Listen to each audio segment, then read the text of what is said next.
The complaint was filed in the morning, and the notice was delivered in the afternoon. The company was in the midst of an inspection team's visit for acceptance, and my husband Daniel Walker was just about to claim all the credit for himself and his secretary Helen, when unexpectedly, the inspection team ran straight into the Labor Bureau officials. "You'd better resolve the issue of ownership over the achievements before applying for acceptance." The inspection team halted the acceptance process and walked away without a second thought. What was supposed to be a done deal turned into an unsolved mystery, leaving onlooking investors and shareholders nearly tearing Daniel and Helen to pieces. Daniel was on the verge of losing his mind. The HR department held an emergency meeting late into the night. After calculating my salary, commissions, compensation, and a hefty patent leasing fee, Daniel called me with a face as dark as thunder. "Linda Green, you're a company shareholder. With the IPO at a critical juncture, what good will stirring up trouble do for you?" Over the phone, Daniel was grinding his teeth audibly, with the soothing murmurs of Helen softly in the background. Span yawning, I taunted him, "If it's no good for me, why are you so worked up? All I did was take my salary and compensation, enough to wipe out 3 years of your profits." Span, no way, you, the great C.O. Walker, can't be this stingy. Unable to even pay the wages owed to someone you're firing. Stingy is the word Daniel often uses while hugging Helen to criticize me. Do you still want the company to go public?" Daniel shouted. "What's the point of taking this to the Labor Bureau? We're married. What's yours is mine. It's our shared property." "Sorry, Mr. Cheapskate," I interrupted his futile rage. "We have an AA agreement. What I take is mine, and what's left in the company account is your premarital property."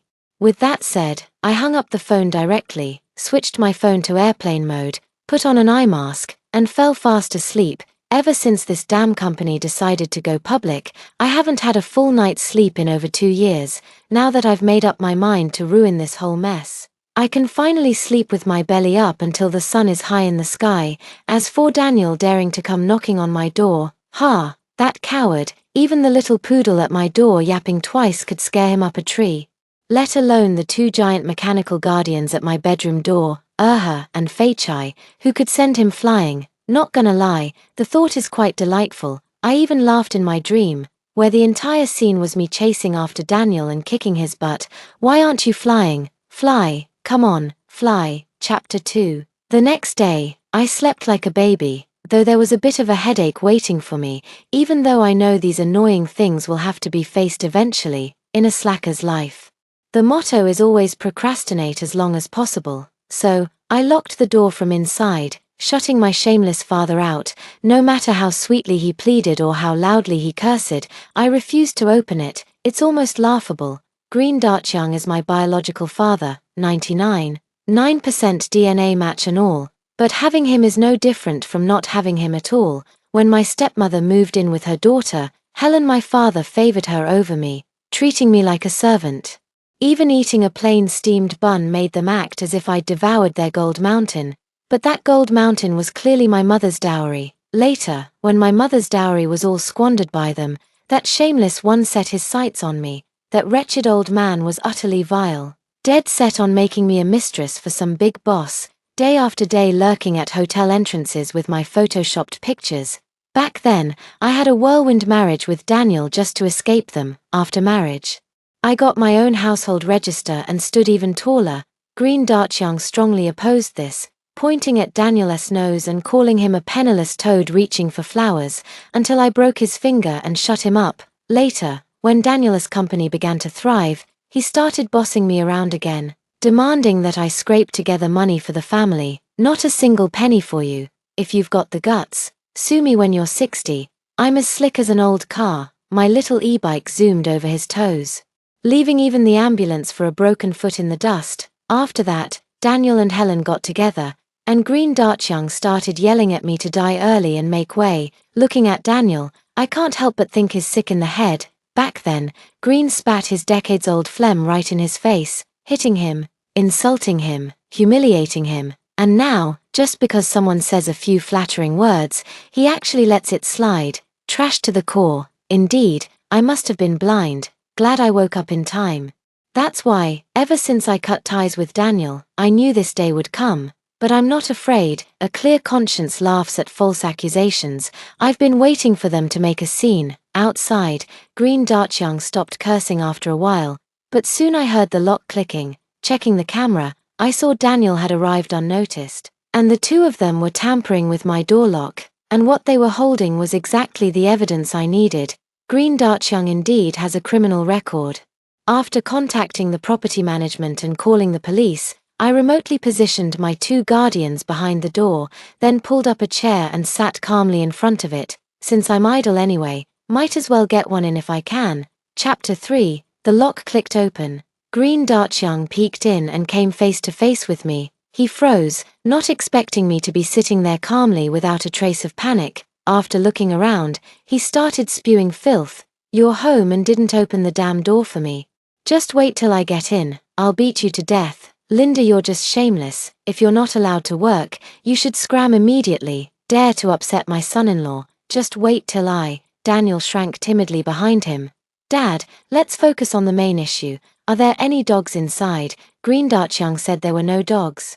Daniel only then straightened his clothes and stepped forward with the refined appearance of a wolf in sheep's clothing. "Linda, I advise you to withdraw the case quickly and hand over the patent, or don't blame me for being impolite." I burst into laughter. "How exactly do you plan to not be nice to me? Coward, you don't even dare to step inside, yet you dare to talk big, you bitch." Green.Young spread his big hands and was about to pounce. "I'll teach you what nice means." I kicked this wretched old man to the ground, baring my white teeth in a grin. "Gentlemen, look up." Green and Daniel looked up at the sound.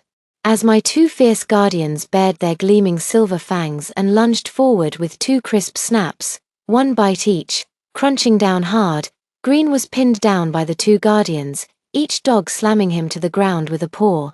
Leaving him whimpering in pain and unable to get up, Daniel dodged quickly, darting 10 meters away from the door like the wind, his voice trembling. "Linda, you unfilial daughter, this is your own father. How dare you hit him? Your dad's leg is already broken because of you.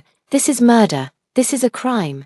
If you know what's good for you, hand over the patent now, or else." I'm impatient, my mouth full of morals and laws, my mind full of calculations. Before Daniel could finish speaking, I gave the command. The husky stepped over Green.Young's body and dashed through the doorway, barking as it ran toward Daniel. "Hand over the patent." "Oh my God. Help, officer, help." Daniel, the company claims to be a future-listed company. The top tech Cto.Sir Walker, the big CEO, couldn't utter a single threatening word. In a flash, he climbed up the little peach tree by my door, legs trembling as he pulled at his pants, screaming for his mom. Beneath the tree was my adorable little demolition expert, the smart husky, baring its steel teeth while gnawing on his status symbol 7 Wolves belt, its electronic woof-woof sounding quite cheerful. Not far away, the property manager and community police officer hesitated to approach. Faced with Daniel's cries for help and my friendly greeting, the officer hesitated. "Which one of you actually called the police?" Chapter 4. Given my full cooperation and the solid evidence, Green.Young and Daniel were hauled away for interrogation, but given their relationship with me, this matter becomes a bit tricky to handle. Green.Young jumped around shouting, "I'm your father, how dare you try to send me to the police station?"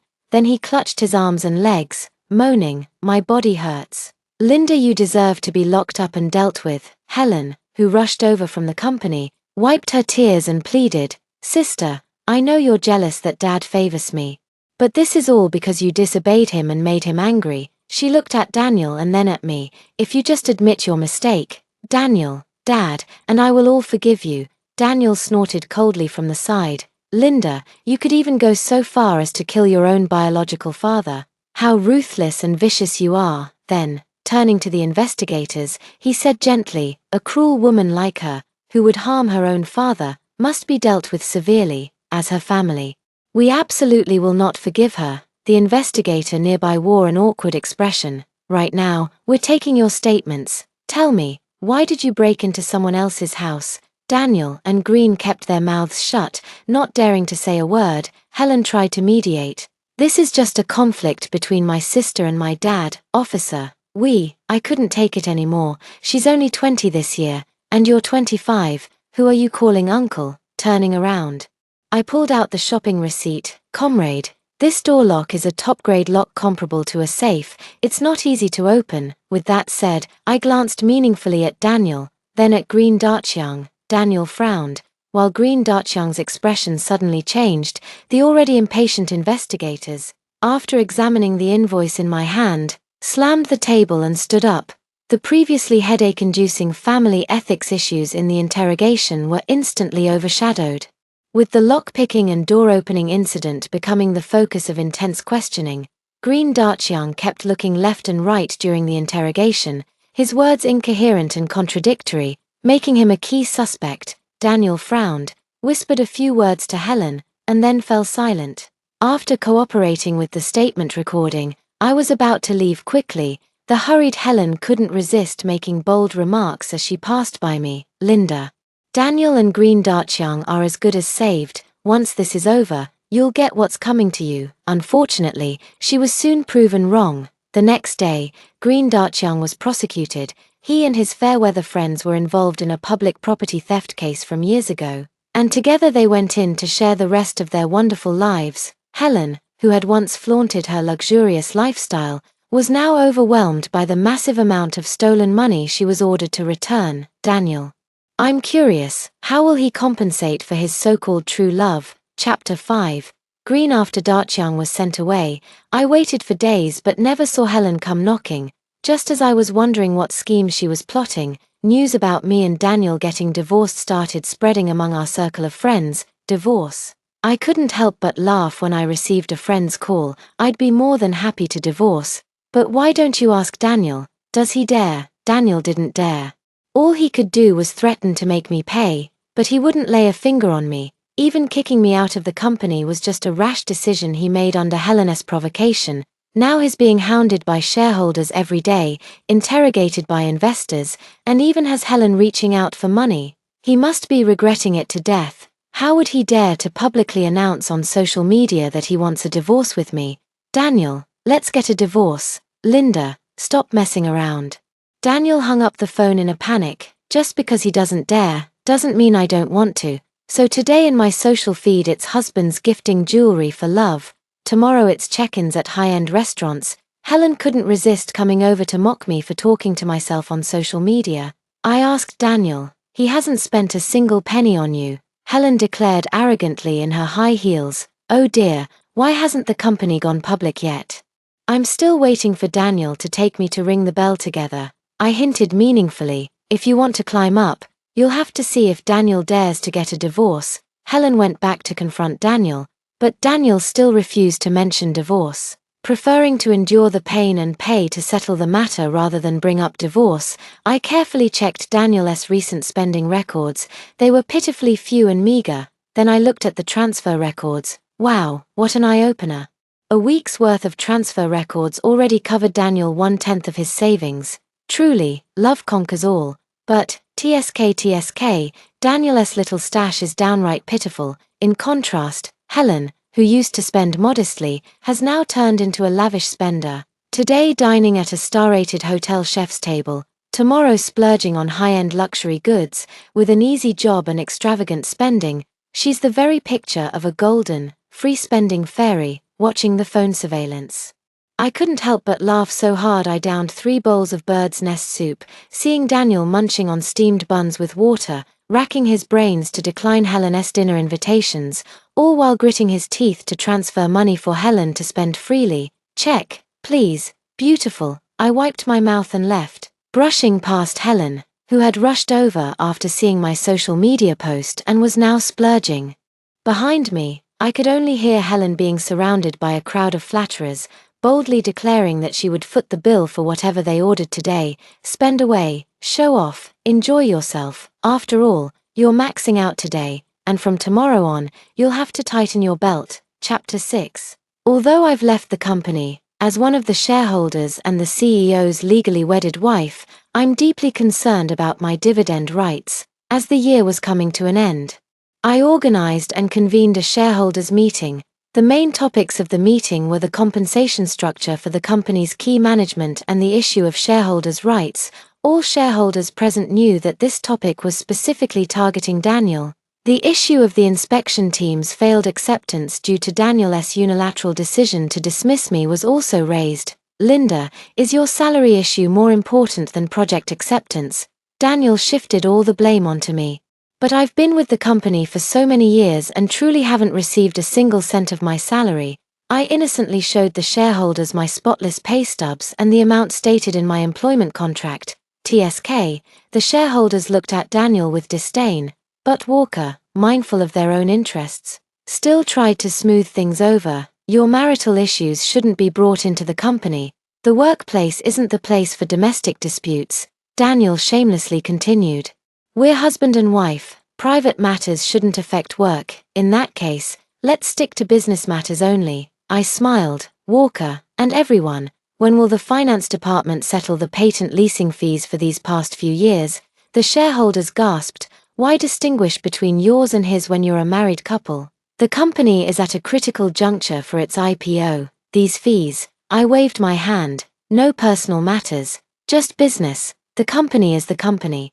What does the IPO have to do with my marital relationship with Daniel? Even if we were filing lawsuits and getting divorced, it wouldn't concern the company, a shareholder suggested. Perhaps Linda, you should come back and resume your position. I was shocked. This is no joking matter. I'm someone who's prepared for a prolonged battle to get a divorce. How can we mix personal and professional matters? Divorce? I don't agree, Daniel shouted. The shareholders seized the opportunity to call for a recess, carrying Daniel off to the next room for a smoke, leaving me alone in the conference room. See, when I asked Daniel for my salary, they said we're married and shouldn't blur the lines between personal and professional matters. When I followed procedure to demand the company pay a large leasing fee, they brought up our marriage again. No matter what, they always have a way to justify themselves. Are they trying to get something for free? No way, not a chance. I stir the coffee in my hand. Just the smell is bitter and sour. What garbage. Chapter 7. During this time, I've been flaunting my spending on social media to provoke Helen, while using a burner account to pose as a venture capital firm boss. Constantly rambling about cutting company expenses and tax avoidance. Helen took the bait. No matter whose money it is, it's being spent like water. Daniel also took the bait, liking every post on the venture capital alt account. After a few interactions, this stingy guy suddenly became very interested in certain matters. I heard the company has recently slashed benefits drastically. Our explanation is to endure a few tough months together to overcome difficulties, and when the company goes public, everyone will be a hero. Who would have thought they'd now resort to reusing coffee grounds and even skimping on sugar packets? I wonder what the employees would think if they found out the truth. That their deducted benefits were actually used by the CEO Daniel to subsidize the lavish lifestyle of his mistress Helen. The meeting continued, and Daniel glared at me with disgust. Linda, regarding your shares, the board has unanimously decided to initiate a forced buyout. Reason? Helen walked in from outside. Company bylaws. If you cause harm to the company's interests, you'll be kicked out. She grinned at me with malice. Her silicone face perfectly positioned for a slap on each cheek, ready to bloom 2 flowers of humiliation. You've gone too far, Helen sobbed in Daniel's arms, while Daniel glared at me with a dark expression. Pathetic coward, what can you even do with those dog eyes of yours glaring at me? I blew the powder off my hands. Doing secretary work while playing the mistress. If you can't even work properly, you might as well go home and get married, instead of ruining the company for your colleagues. Acquisition. That's great. I'm actually short on funds for a new project I've been wanting to start recently. It was last time when Daniel got arrested. My 2 robotic dogs caught the attention of the higher-ups. I paused and looked around. The shareholders were all ears, their attention sharper than a husky's. Eyes practically glowing red. Linda, your professional skills are truly impressive. A shareholder began to mediate with a murmur, only to be cut off by Daniel. Daniel gritted his teeth and changed the subject. The theme of this meeting is about executive compensation. I, Daniel, am willing to sign an agreement. CEO salary, $1 per year. The shareholders erupted in uproar, while Daniel looked at me smugly. I was laughing so hard inside. What a fool. Truly digging his own grave. What a pioneer. A yearly salary of $1. Helen is probably crying herself to death in the bathroom. Ha ha ha. Chapter 8. Following Daniel signing the $1 annual salary agreement, several high-ranking executives who previously received hefty paychecks were also forced to take pay cuts. While the top brass took pay cuts, the benefits for lower-level employees remained unchanged, with signs of becoming even more stringent, causing widespread unease within the company. After Daniel took the pay cut, the company's financial situation improved slightly, but before he could even breathe a sigh of relief. Regarding my labor contract case, the company was forcibly executed, and the previously decent financial figures immediately turned into a deficit. By the second month, Daniel couldn't even pay the basic salaries of the company's employees, while Helen, who had just flaunted a diamond ring on social media the day before, became the target of everyone's criticism. "Helen, could you return the diamond ring the CEO gave you so he can free up some funds to pay our salaries? My mortgage is due. And I'm desperate to make the payment." Yeah, can't even pay salaries but still has money to buy diamond rings, probably trying to deliberately drive us veteran employees away before the IPO. Helen ran to Daniel in tears with her torn skirt, but Daniel forced her to apologize to others, leaving them both parting on bad terms. Later, the financial situation became so dire that even the factory halted operations, with workers blockading the office building demanding answers. These chaotic trivial matters converged into a stagnant pool of foul water, pressing Daniel and Helen into the muddy depths, struggling with no way to resurface. But this still wasn't enough. So I began hiring employees and workers while simultaneously opening new factories. I recruited all my former colleagues to join me, offering a 9-to-5 schedule with weekends off, paid annual leave, excellent benefits, and an appealing work environment. The mini huskies and lazy office dogs were particularly eye-catching. Meanwhile, I found a highly suitable law firm that specialized in both civil and criminal litigation for homestays. Then I filed a lawsuit against Daniel and Helen in court, having an affair during marriage and trying to seize my assets, salary, patents. Is it too much to make him leave with nothing? He used company funds to support his mistress. Is it legal for me to demand he return his shareholder rights? They forged documents to claim my research results, sending them to jail. No problem with that, right? For a while, the scandal was all the rage, with office gossip spreading like wildfire. Just short of turning into workplace erotica, Daniel never expected I'd sue him and flew into a rage. "Don't think playing hard to get will make me pay attention to you again. You're overthinking it."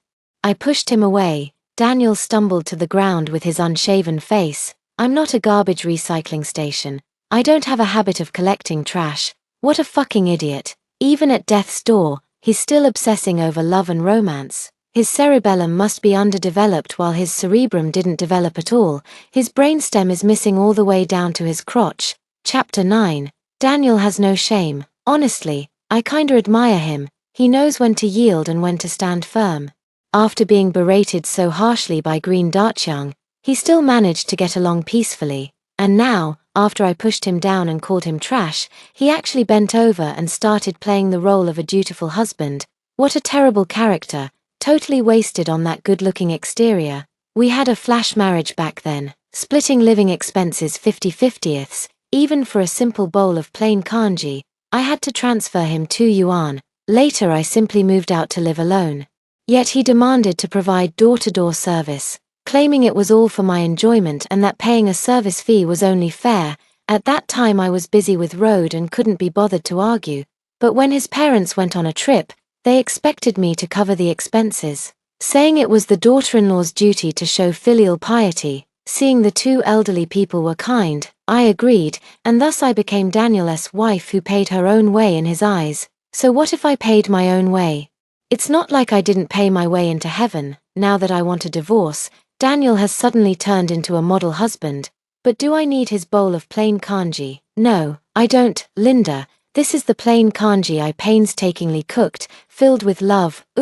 I put down the kanji. The kanji isn't to blame. It's the hard-earned grain from the farmer's labor, and it shouldn't be wasted. Then came 2 loud slaps. The one at fault was Daniel, so I gifted him 2 gusts of wind to sober him up.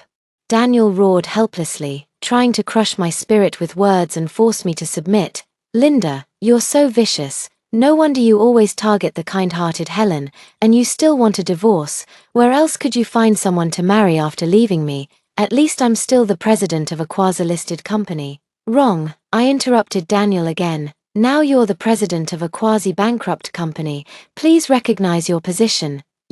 Daniel suppressed his anger. Linda, as long as you hand over the patent and return the money you took, we can pass the inspection, go public, and become a wealthy tech couple. I'll support you. Isn't that good? Of course not.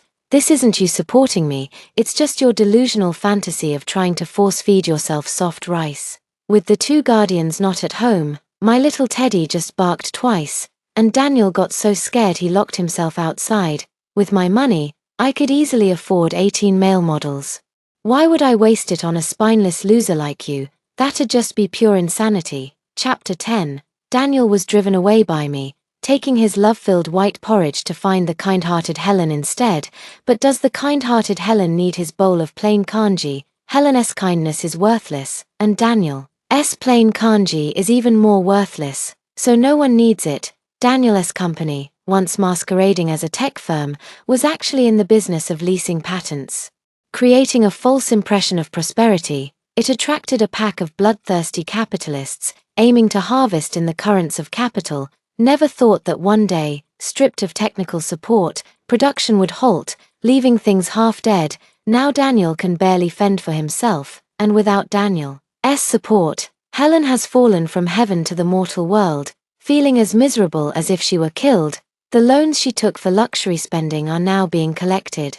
And without Daniel to back her up, she can't repay them. So, Helen started cozying up to a minor investor in the company. After discussing it, the two of them stole some technical documents from Daniel's safe, secretly established a new company, and started similar business operations. Catching Daniel off guard, Daniel watched helplessly as his few remaining orders were snatched away, realizing that the so-called core data had actually been stolen from him, and only then did panic set in.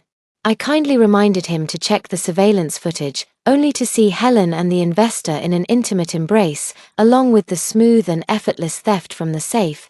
Betrayed by the kind-hearted Helen, Daniel completely lost control. Helen, I treated you so well, why did you betray me? Daniel stormed into the new company, only to find that the investor who had colluded with Helen had already fled, leaving Helen alone to face Daniel's wrath. Betray you? First, I'm not your wife. And second, I'm not your shareholder. I'm just a mistress you paid to keep. If you can't afford to support me anymore, of course I have to find another way out. Helen pointed to the dazzling diamond necklace around her neck. Look at you now. Could you even afford this necklace? Daniel lunged at her, tearing off the necklace, and the two ended up fighting their way into the police station. In the end, Daniel only had to pay a few $100s to settle the matter, a string of glass. And you think it's worth showing off? Daniel looked down on Helen. Helen muttered to herself, it can't be. This is real, really. No matter how many times Daniel begged at her door, the divorce was set in stone. On the day of her divorce with Daniel, the weather was clear and sunny, a rare beautiful day. He was already heavily in debt, yet still fantasized about using marriage to make me share his financial burdens. Fortunately, I had ample evidence proving I had no connection to his debts. In the end, he achieved leaving with nothing. While I successfully protected all my assets, all of Daniel's past misdeeds eventually backfired, splashing like filthy water onto himself. My lawyer was exceptional. Right after concluding my divorce case with Daniel, they immediately pushed Daniel into criminal proceedings. When Daniel and Helen stood together, even before the trial began, I was treated to a spectacular dog-eat-dog show. Helen, how dare you betray me? Daniel grabbed Helen's hair, his hand hesitating before ultimately not landing on her face. How did I betray you? Daniel, your own incompetence is to blame. Don't blame me for finding another way out, Helen sobbed. Do you know how hard my life is now? I have nothing, and I have to work from dawn to dusk every day, all because of you. Daniel was stunned. You're suffering. You stole my technical documents, hired someone to backstab me, and now you're saying I'm the one who harmed you. Daniel shouted, you venomous woman. As his hesitant slap finally landed, Helen's front teeth were instantly knocked out. Meanwhile, Helen with blood streaming from her mouth, raked her diamond-studded nails across Daniel's face, leaving deep bloody scratches. Amid the screams, Daniel had clumps of his thick hair torn out repeatedly. Daniel howled. My hair transplants. The two were ultimately forcibly separated, both standing in the dock. Daniel, the patent used by the company, was owned by me before marriage, but ever since forcing me out of the company, Daniel and Helen secretly hired people to plan, intending to claim my personal patent as company property. However, changing a patent requires personal presence. To deceive everyone, Helen forged notarization and signed the patent change on my behalf as my sister. Unfortunately, no matter how meticulously Daniel and Helen planned, they were still exposed. During the court hearing, faced with irrefutable evidence, Daniel and Helen shifted blame onto each other. Daniel claimed it was Helen who acted on her own initiative to secure the position of company vice president, making her the principal offender. But Helen actually produced the recording of their previous phone call, confirming beyond doubt that Daniel was the mastermind. Daniel claimed the notarized certificate was a fake document fabricated by Helen. Helen produced the transfer records, showing the payment was made by Daniel. As the two kept dragging each other down with mutual revelations, our lawyer sat there grinning from ear to ear. +1, +1, add one more. Chapter 11. Daniel and Helen both ended up inside, equally matched, neither serving a month less than the other. Rumor has it that after Daniel got in, he immediately clashed with Green, the tough guy. Once close as brothers, the father-in-law and son-in-law pair now fight like rabid dogs whenever they cross paths, each battle only adding more time to their sentences, again and again. Helen isn't faring well either, disheveled every day, watching me thrive outside, living smooth and pretty, everything going my way. Unable to accept her own decline and having snatched nothing from me, she's literally driven herself mad with rage. Was it worth it? Of course. Those are all in the past. Now, the most important thing is that my two loyal guardians have ascended to divine status, becoming true gatekeeper deities. Especially after was seconded to the police station and his talents were deeply explored, I realized how naive my previous ideas were. What's the point of making high-tech toys? At best, they just create a small splash in the market. If we're going to do it, we should make high-tech toys with real deterrence. With deterrence comes global fame, and then orders will come pouring in, won't they? So, I quietly established a new company, latched onto a powerful backer, and caused a stir in the industry. Later, this even triggered a nationwide industrial review, which was completely beyond my expectations. But now, what's wrong with me selling a robotic dog for 400,000 yuan? You say my robotic dog runs fast, it's just 120 kilometers per hour. Which isn't even speeding, right? You say my robotic dog can transform, isn't it just about being scalable and portable? Doesn't that make it more market-friendly? Also, as a toy seller, my selling point is meeting consumer demands. Consumers want toys with some weight, special features, and customizable options. Reasonable, absolutely reasonable, holding my little teddy bear, with my two loyal companions following behind. I stood in front of the camera. Custom pets, whether they fly in the sky or run on the ground, whatever you can imagine, we can make it happen. Thank you for watching today's story. If you enjoyed this video, please give it a thumbs up and share it with your friends. We'd love to hear your thoughts in the comments below, so feel free to share your opinions. And don't forget to subscribe to our channel for more great stories. We'll see you in the next video.